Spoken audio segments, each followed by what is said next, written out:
Hello guys, Emmanuel from Geekception here and hope you're doing awesome today. Now today I shall be doing the gaming and benchmark test of the Sony Xperia XA2 Ultra. Let's begin.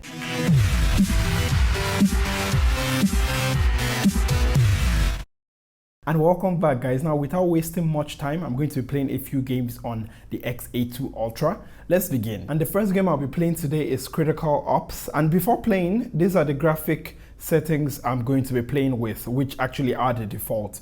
Now playing Critical Ops, and it ran at a smooth 60 FPS throughout when I played the game. Now I am not very good at this game, so I died a lot, but gameplay wise, no lags whatsoever, at least with the default settings. Next up is Free Fire, and when it came to graphic settings, I played it with standard settings. Now with standard settings, I did not notice any lags.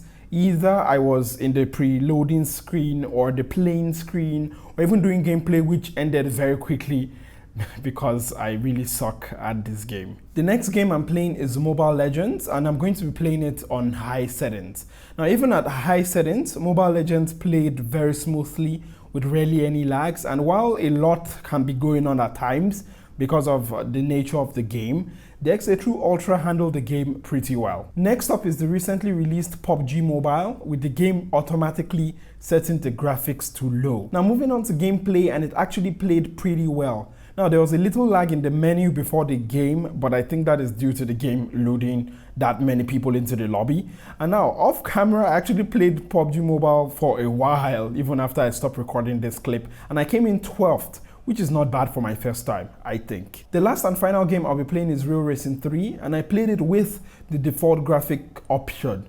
Now it ran pretty smoothly here on the XA2 Ultra like the other games I've been playing, and I really did not notice that much lag. I think it reduced the quality a little bit though. When it came to benchmarks, I ran both Geekbench 4 here on the XA2 Ultra as well as Antutu, and you guys can see the score on screen right now. Now I gamed continuously on the XA2 Ultra here for about 3 hours non-stop, and it did get slightly warm here near the camera, but slightly, like really slightly, not even that much that you would feel like you really have to put your hand to feel it. So when it comes to thermals and when it comes to temperature, the XA2 Ultra is actually pretty nice. So you're not going to be overheating on this. Anyways, that's basically been it for the gameplay test of the XA2 Ultra. Now, what other videos would you like me to make about the XA2 Ultra?